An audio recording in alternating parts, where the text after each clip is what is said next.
दिल को छू लेने वाली इमोशनल कहानी अगर लिखना है तो लिखो उस कुतिया की आंखों के बारे में जिसके पिल्ले का धड़ सड़क से गुजर रहे, टायरों में थोड़ा थोड़ा चिपक कर साफ हो रहा है।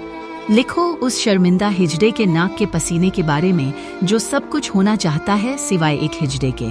तुम लिख सकते हो उस जवान हाथ की कंपाहट जो ब्लेड लिए नस काटने के नफे नुकसान को तौल रहा है। तभी लिखकर देखो उस चिड़िया के फड़फड़ाते परों के बारे में जो एक चील को अपने सामने से अपना बच्चा दबोचते हुए देख रही है। या लिखो उस मुर्गे के कानों के बारे में जो ध्यान से सुन रहे हैं दो ग्राहकों की झटके और हलाल की डिबेट। तुम लिखो एक झोपड़ी में रात भर चली फुसफुसाती अंताक्षरी को जो टूटी छत से पानी टपकने की वजह से हो रही है। किसी दिन उतार दो पन्ने पर उस विकलांग की शर्म जिसने बाथरूम पहुंचते टट्टी कर दी है।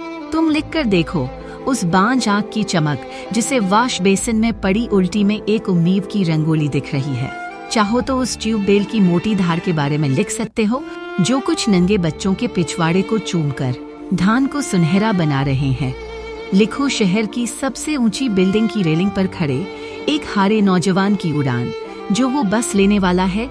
तुम लिखो आसमान में बिन मौसम काले बादल देखते हुए एक किसान की बेबसी और वहीं थोड़ी दूर पर खेत में मिल रहे एक नए जोड़े के चेहरे की बूंदें। या लिखो शमशान में एक कंधे पर गोल घूम रहे घड़े के छेद से गिरते पानी की छींटे जो सामने पड़ी आग में किसी को जगाने की कोशिश कर रही हैं। लिखो सब कुछ जो लिखना है, मगर एक पतिविहीन औरत की दास्तान भी लिखो जिसके सारे सपने एक पल में धाराशाही हुए होंगे जब उसकी चूड़ियां तोड़ी गई होगी, माम का सिंदूर मिटाया गया होगा। लिख सकते हो तो लिखो उस बच्चे के भरोसे के बारे में जो छत से गोल घूमकर बस कूदने वाला है कि शक्तिमान आएगा। लिखना है कभी उन आंसुओं के बारे में जो ना जाने किस डर से आंखों की दहलीज पार ना कर सके और अंदर ही कहीं दम तोड़ गए, और उन दोस्तों की ठिठोली के बारे में भी जिन्हें लग रहा है कि ये सिर्फ मजाक है। लिखो दूर पहाड़ से बड़े शहर आई अकेली उस बुढ़िया के बारे में जिसे अस्पताल में अकेले इलाज कराना एक पूरा जंगल काटने से ज्यादा कठिन लग रहा है।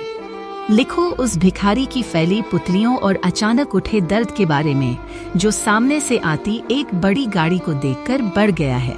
लिखो उस रिश्तेदार के भेड़िए जैसे दांतों के बारे में जो एक लड़की को कमरे में अकेले सोते हुए देखकर लार चुवा रहे हैं। लिखो किसी गार्ड की बोरियत का बही खाता जिसमें सुबह से 1000 कार और 2000 मोटरसाइकिल का डेबिट क्रेडिट हो चुका है। लिखो उस देहाती दलित के डर के बारे में जिसके इकलौते लड़के की बारात बैंड बाजे से साथ सवर्णों के मोहल्ले बस गुजरने ही वाली है। लिखो कुछ ऐसा जिस पर किसी का ध्यान नहीं गया। लिखो क्योंकि तुम्हारे पास बहुत सी कहानियां हैं आत्मा के हिडन फोल्डर में। लिखो जिसको पढ़कर कोई वाह वाह न करे। लिखो कि तुम्हारे लिखे का चर्चा न हो। लिखो बस कि अभी बहुत कुछ लिखना है तुम्हें।